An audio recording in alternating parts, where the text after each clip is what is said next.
If you search greatest of all time in the 4 major American sports, you'll end up with 20 names considered top 5. All legends, icons, and champions. Well, almost all champions. There are 2 ringless names, Barry Bonds and Ted Williams, both baseball players. In fact, of the 15 non-baseball GOAT candidates, 14 won multiple championships.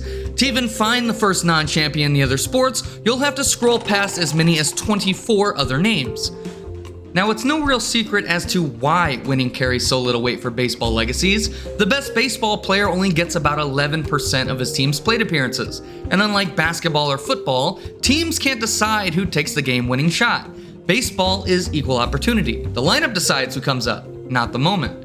But what if winning did matter in baseball? What if baseball legends were judged by the same GOAT standards as, say, NBA players? Having 3 or more rings, being the best player on multiple championship teams, and performing when it matters most, the playoffs. These are the 5 players whose legacies yielded more than just individual achievements. This is what the GOAT debate would look like if winning mattered in baseball.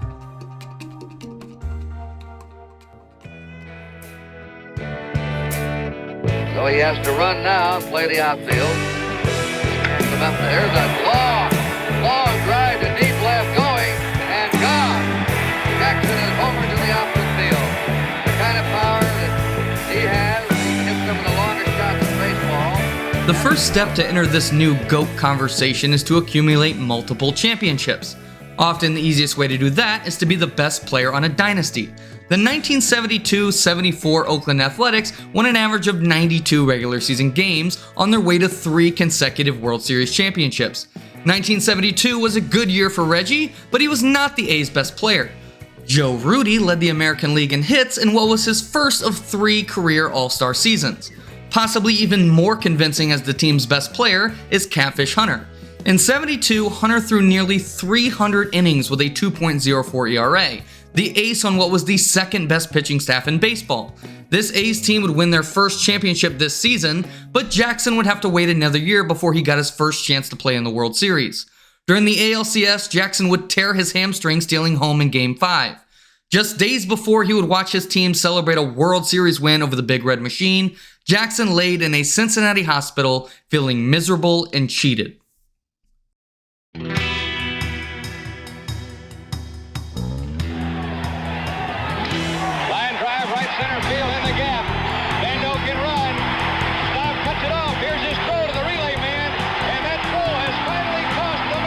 For the 1973 season, Jackson returned to the field with a vengeance, leading the league in home runs and RBI en route to his first and only MVP award. The A's would head back to the World Series, this time with their superstar slugger healthy. Jackson would hit one of only 2 athletic home runs for the entire series in Game 7, and would go on to win World Series MVP, despite pretty pedestrian numbers. In 1974, Jackson was easily the best hitter on the team again, finishing top 5 in MVP voting and leading the A's to their 3rd consecutive World Series. Jackson again this year didn't wow with his playoff performance, but he was good enough for the A's to go 7-2 in the postseason and complete the three-peat. After the 1974 season, the baseball world was introduced to modern free agency for the first time, as Catfish Hunter would leave Oakland to sign with the New York Yankees. Reggie would have another great regular season in 75, and the A's won 98 games. When it came to the playoffs, the now catfishless A's didn't have the pitching to avoid being swept by the Red Sox. Boston put an end to the Oakland dynasty, and it would also be the end of Jackson's time as an A. Player-club tensions were at a high point in the 1975 offseason. Jackson was one of 9 A's to refuse to sign a contract in hopes to make more money in free agency. So the A's sent Reggie and a few teammates to the Baltimore Orioles. Even there, Jackson would threaten to sit out the season before relenting and putting up a very good offensive year. The Orioles would miss the playoffs, however, and Jackson was finally granted free agency. It was all but predetermined that Jackson would follow Catfish Hunter to the Yankees, and Jackson would immediately draw criticism from teammates and fans. Right after signing, Jackson gave an interview implying that the reason New York lost to the Reds in the 1976 World Series was because they didn't have him, referring to himself as the straw that stirs the drink. A few months later, Jackson and manager Billy Martin got into a physical altercation in the dugout. Martin had removed Jackson mid-inning for seemingly not hustling for a fly ball.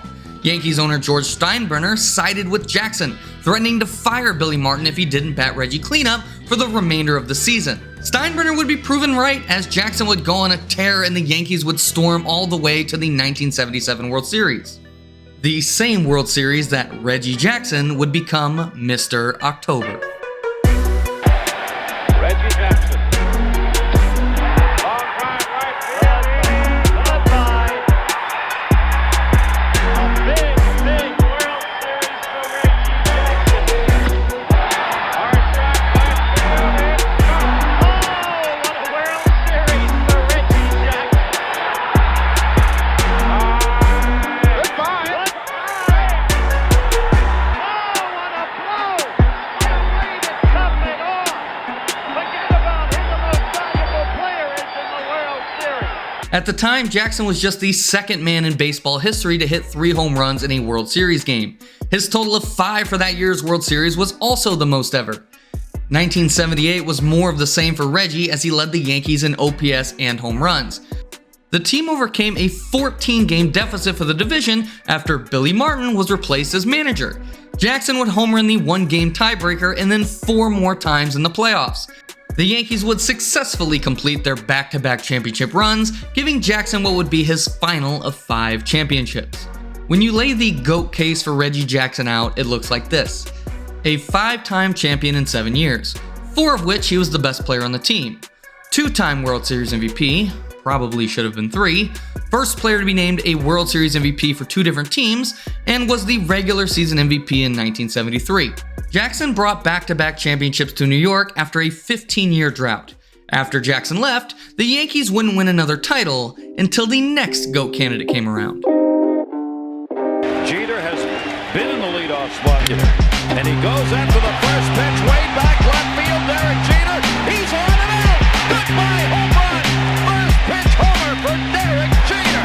Preceding the Reggie Jackson-led championship in 1978, the Yankees went on the longest championship drought since their first in 1923. In 1996, the Yankees called up rookie shortstop Derek Jeter. George Steinbrenner, who was proven right for siding with Jackson over Billy Martin, didn't trust Jeter to be the everyday shortstop. Steinbrenner organized a trade that would have sent Mariano Rivera to the Mariners for a veteran shortstop, but was talked out of it by then assistant GM Brian Cashman. Jeter would go on to unanimously win the 1996 Rookie of the Year and be one of the best hitters in the Yankees lineup. First-year manager Joe Torre made Jeter the leadoff man for the 96 playoffs, and Jeter led the Yanks in batting average for the postseason. This was not yet Jeter's team, but it was clear he'd be a big part of the future for the Yankees. The Yankees won 96 games in 97, but fell short in the playoffs, losing Game 5 in the division series to Cleveland. Jeter was solid in his second season, but 1998 would be the year Jeter would break into stardom. The 98 Yankees won 114 games, and many consider this to be the greatest baseball team ever. Meaning Jeter led the greatest baseball team ever in WAR, hits, runs, and total bases, finishing 3rd in MVP voting. New York would go 11-2 in the playoffs, and Jeter would hit .353 as the Yanks swept the Padres in the World Series. In 1999, Jeter would have the best season of his career, leading the league in WAR and hits. This team would win 98 games in the regular season and go 11-1 in the playoffs, including another World Series sweep, this time of the Atlanta Braves. I personally think Jeter should have won the MVP in 99, but I can understand losing to this monster Manny Ramirez season. Wait, Manny didn't win the MVP? Pudge Rodriguez did? Because he's a catcher? I wonder, how many runs did the MVP's Texas Rangers score in the playoffs?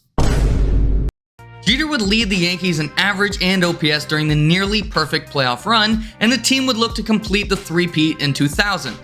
Individually, Jeter wasn't quite as good in 2000 as 1999, but still led New York in batting average and got 201 hits. In the playoffs, however, he was the best hitter on the team, having a .998 OPS and hitting a team-high 4 home runs during the run. Jeter hit .409 in the World Series, including home runs in Game 4 and 5, bringing home the World Series MVP. The Yankees beat the Mets in 5 games, meaning that during the three-peat, the Jeter-led team went 12-1 in the World Series. Though this is a video about winning, I thought it worth mentioning the Yankees would return to the World Series in 2001 with a chance to four-peat. Even though New York lost in Game 7 to the Diamondbacks, Jeter managed to make one of the most iconic plays in MLB history, as well as become Mr. November in the process. The Yankees would follow the World Series loss in 2001 with another in 2003, before a 5-year Fall Classic drought culminating in missing the playoffs altogether in 2008. Going into the 2009 season, just 4 players remained from the dynasty team. Jeter was no longer the Rookie of the Year looking to bring winning back to New York. He was now 35 years old and called the captain. In 2008, he had his worst season individually and missed the playoffs for the first time in his career. As the Yankees said goodbye to their old stadium, maybe it was also nearing time to say goodbye to their old star player and search for the next man that could bring winning back to New York. Or maybe... 3-1. Driven out to right field and deep. Going back Chu on the track at the wall. See ya! Home run, Derek Jeter. Driven out to right field and deep. Marquez is back. Track, wall. He can't make the play. 1 run scores. Here comes Melky. Here's the throw. At age 35, Jeter once again led the Yankees in WAR and amassed 200 hits in 2009. The Yankees won 103 games, sparked by additions like CC Sabathia and Mark Teixeira. While Jeter wasn't quite the best Yankee during the playoffs, Jeter still had a .995 OPS and hit over 400 in the World Series. The Yankees beat the Phillies 4-2, and Jeter became the winningest Yankee since Mickey Mantle. Maybe it was time for New York to find their next Derek Jeter, but for one last World Series, their current captain would christen the new Yankee Stadium with a championship in its inaugural season. Jeter's career would wind down, and though he'd make the playoffs in every season he was healthy, the Yankees would fail to do anything meaningful in his final years.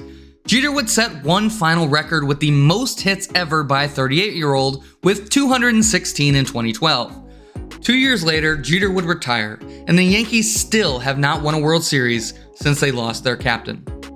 Jeter's GOAT case is as follows: a 5-time champion including a 3-peat, 3 of which he was the best player.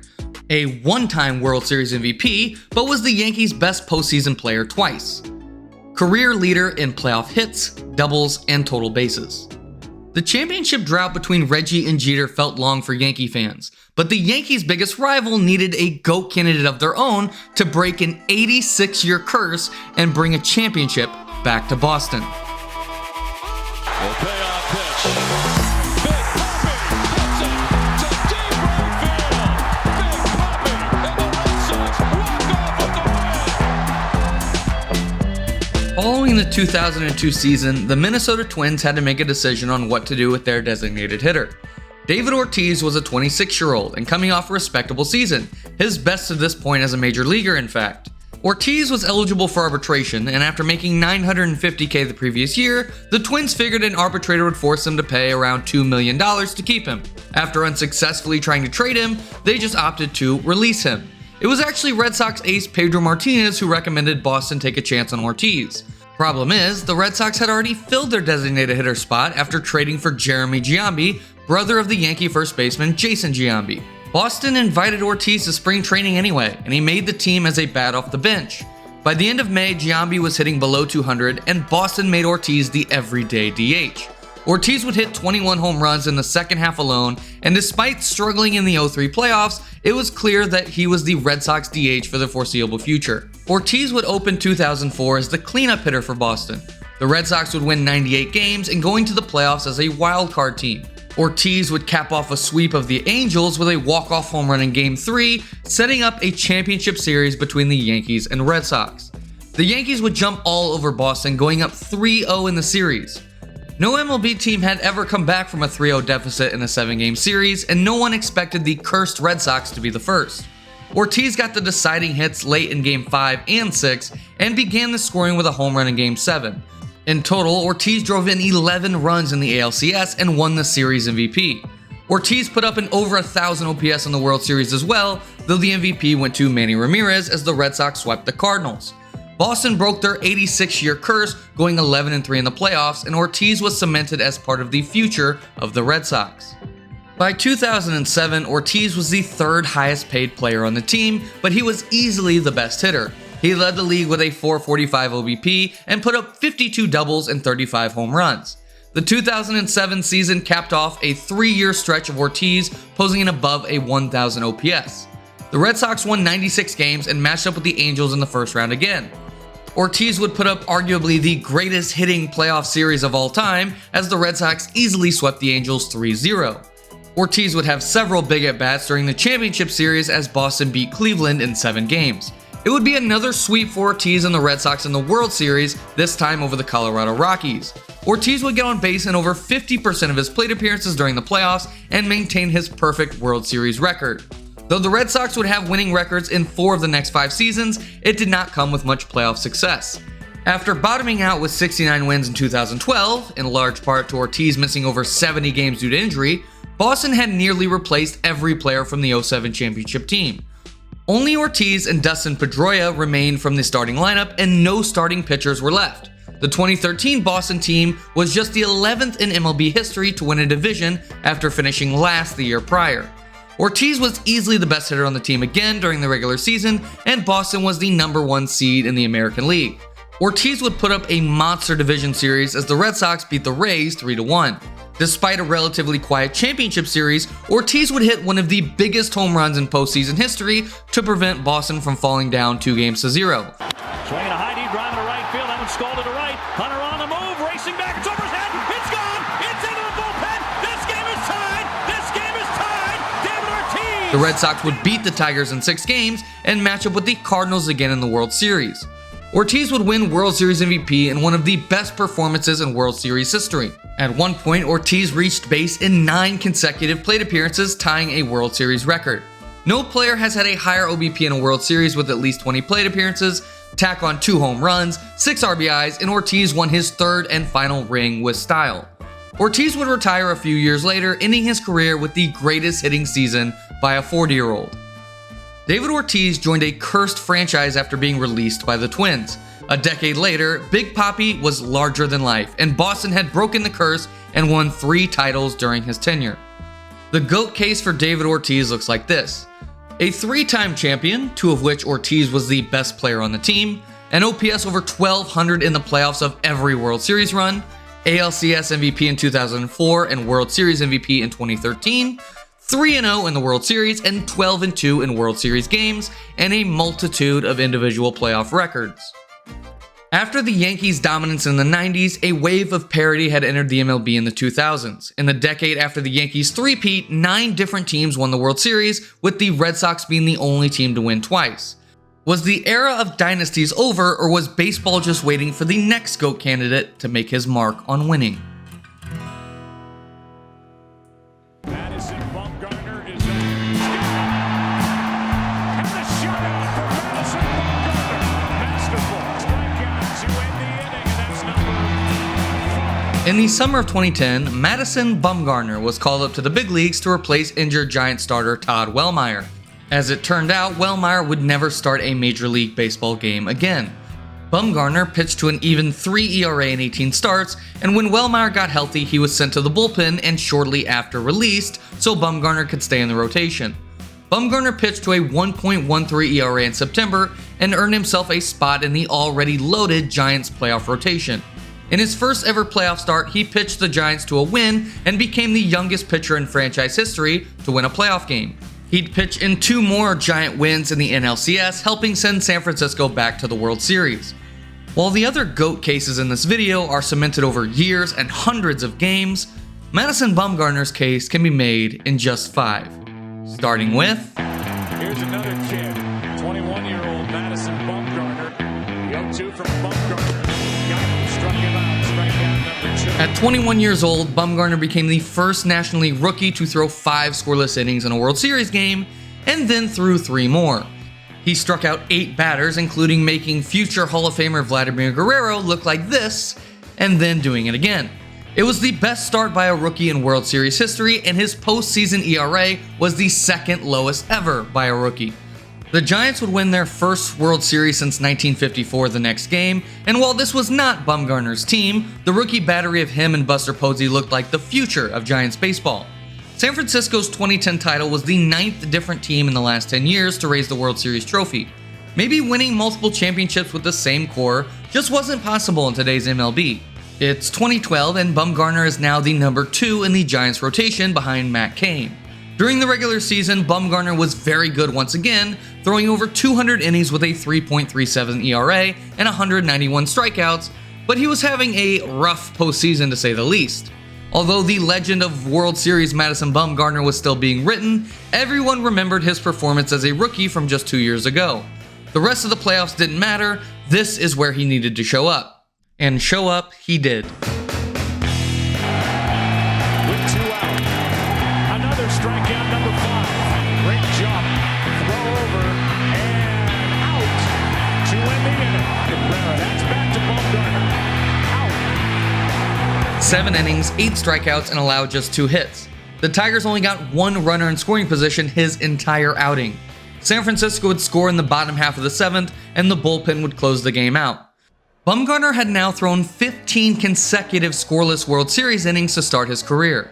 The Giants would win the next 2 games and match the Red Sox and Yankees as the only teams with 2 championships since the turn of the century. This Giants core was now one of the best and most established in baseball. Bumgarner had his best year as a pro in 2013, finishing top 10 in the Cy Young for the first time in his career. The team, however, was not good.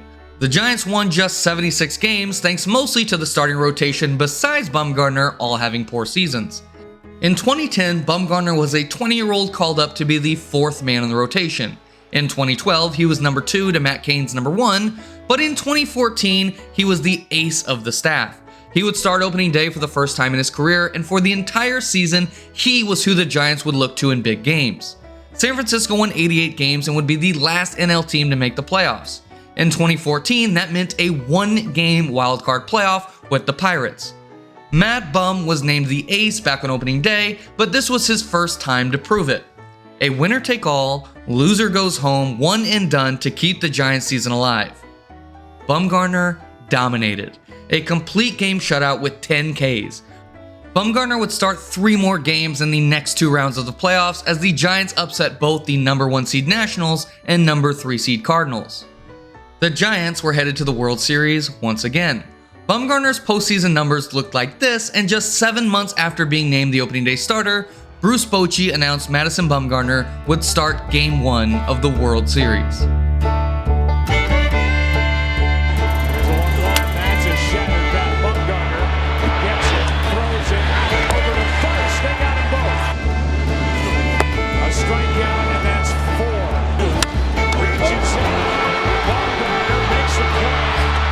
After 6 scoreless innings, Bumgarner had a 7-run lead in the bottom of the 7th. After 2 quick outs on his 104th pitch of the night, Salvador Perez did this. That's hammered into left. Back near the wall. It is gone. And the Royals are on the board. On the surface, a completely meaningless solo home run. 2 pitches later, Bumgarner finished the inning, and the Royals would lose this game 7-1, and no one remembered this pointless hit. This is the only run Madison Bumgarner has ever allowed in the World Series.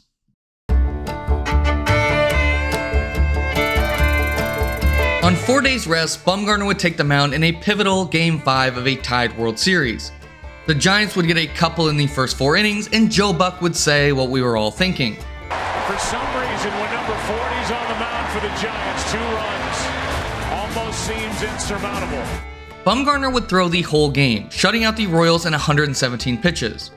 Royals fans could at least take comfort knowing that surely after 17 innings and 223 pitches across 6 days, they wouldn't have to see Bumgarner again.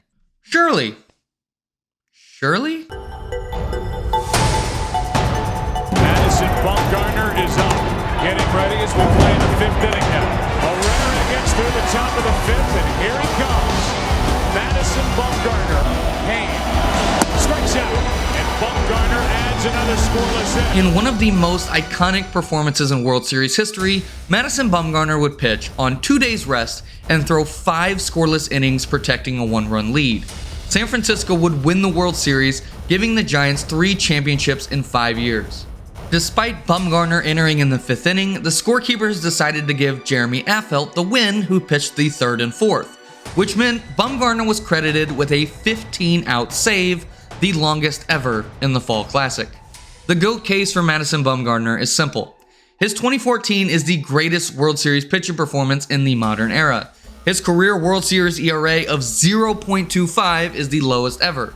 3 championships in 5 years, and while he was never the best player on the team during the regular season, he was pivotal in every championship run, including being named World Series MVP in 2014. The Giants never lost a World Series game he appeared in. Before researching this video, I assumed no pitcher would make a strong enough GOAT case considering how few games they appear in. But the 2010 to 2014 Giants are the most successful core of this century and needed to be represented. I assume it would be Buster Posey, but his postseason career is mediocre at best. Pablo Sandoval has the opposite problem. Amazing numbers in the postseason, but was a below 800 OPS bat during the regular season. Matt Cain was only there for 2 of the championships, and Tim Lincecum was past his prime. For me, Bumgarner is the clear face of the Giants dynasty. Since 2000, a handful of players have won 3 championships. There is only one player who stands alone as the only player to appear in the World Series of 4 championship teams, making him the winningest player of the century. Tight run in scoring position. Go ahead, run aboard. Hammers this ball. It's headed to Pasadena. Mookie Betts flips the scoreboard. His 6th home run of the year. As David Ortiz finished his last season in Major League Baseball, making his final All-Star appearance at the age of 40, the next presumed face of the franchise was making his first. Mookie Betts would finish up as the runner-up in the 2016 MVP race at just 23 years old. On draft night and even years after, Betts was not seen as a clear future superstar. It took 3 years before Betts was ranked even within the top 20 Red Sox prospects after being a 5th-round pick in 2011. By 2015, Betts was an everyday player. During Ortiz's time with Boston, the team went from cursed franchise to one of the most successful, meaning Mookie Betts would be taking over the face of a team with expectations to win. In the first season post-Poppy, the Red Sox won 93 games but were beaten in the first round of the playoffs in 4. Betts would finish 6th in MVP voting, and the Red Sox entered 2018 with an exciting young core of hitters. The 2018 Red Sox would post the best record in baseball, winning 108 games. The last time Boston had won over 100 games, the team's best hitter was Ted Williams. This time, it was Mookie Betts. With a 10.7 WAR and an OPS over 1,000, Betts would win the 2018 MVP award. Despite Betts hitting just .210 in the playoffs, the Red Sox would go 11-3 and beat the Dodgers in 5 games to win the World Series. Betts became the first player ever to, in the same season, win the World Series, an MVP, a Gold Glove, a Silver Slugger, and the batting title. Going into 2019, the Red Sox were once again considered one of the favorites with a real chance to go back-to-back. Eerily, however, the front office and Mookie Betts again could not reach an agreement on a long-term deal. Betts had just 1 year of arbitration remaining before he would become a free agent. Boston would be a disappointment in 2019. Betts and the offense were still top tier, but the starting rotation was horrendous. The Red Sox wouldn't have a chance to defend their title, missing the postseason completely. Betts finished top 10 in MVP voting for the 5th consecutive year and went into the offseason preparing for what could be his final year in Boston. In January 2020, the Red Sox and Betts agreed on a $27 million contract to avoid arbitration. The Red Sox felt Betts and the team could not come to a long-term agreement, saying Betts adamantly wanted to test free agency. But for 2020, they'd have at least 1 more year with their superstar. Right? So we'll get right to it. The big story is the Boston Red Sox trade Mookie Betts and David Price to the Dodgers. They couldn't give him $70 extra million. They couldn't come up with $70 million, honestly. But as we all know, it's all a part of it. And things happen. Just a few months later, Betts would sign a 12-year extension and become the richest contract in Dodger history. Entering the shortened 2020, the Dodgers were World Series favorites with their new superstar. Betts would immediately deliver, leading the Dodgers in WAR en route to a best-in-the-league 43-17 record. Betts would also have his best playoff performance of his career so far, hitting .296 and playing exceptional defense. In the World Series Game 6, Betts would homer in the 8th inning, giving the Dodgers a big insurance run. LA would go on to win the game, making Betts just the 2nd player to hit home runs in World Series clinching games for 2 different teams. In each of the next 3 seasons, the Dodgers would win over 100 games. Mookie Betts would finish top 5 in MVP voting twice, and along the way, LA would add 2 more perennial MVP candidates, creating one of the greatest trios ever assembled. But the Dodgers were not seeing postseason success. Mookie himself was not playing well in the playoffs. Between 2021 and 2023, Betts hit just .236 with a .619 OPS in 19 playoff games. Heading into 2024, it was championship or bust for a Dodger team that on paper was the best in the league. Betts missed some time with injury in 2024, but when he was on the field, he was the Dodgers' second best player. He received MVP votes for the 9th time in his career, and the Dodgers would finish as the #1 seed in the National League. In the playoffs, Mookie was easily the best Dodger hitter, leading the team in home runs and RBIs with multiple big hits throughout the run. LA would beat the Yankees in 5 games in the World Series, with Mookie driving in 2 more runs in the clinching game. The Dodgers returned to the World Series in 2025 and in exciting fashion beat the Blue Jays in 7 games to become the first back-to-back champions since Derek Jeter's Yankees. Mookie Betts, however, had the worst year of his career. He was barely better than league average during the regular season and was not much better in the playoffs. Betts was no longer the face of this team. His teammates provided big moment after big moment, and Mookie became the winningest player of the 21st century. The GOAT case for Mookie Betts. 4 championships in 8 seasons. No player has appeared on 4 winning World Series rosters in the 2000s. Betts was the best player in 2 of his 4 championship seasons, and he has the 3rd most doubles in postseason history. These are the 5 players who have the best GOAT case if winning mattered in baseball. In the social media age of sports, there has been much discourse over ring culture. Even LeBron James has said rings are a team accomplishment and should not hold as much weight when comparing player accomplishments. In an era of readily available stats and analytics, fans, even in the NBA, where ring culture is the most prevalent, are weighing winning less than ever before. And overall, I think it's for the better, but I do think there's something to celebrating the players who are most successful at accomplishing what is ultimately the goal of sports. Winning may not matter in baseball.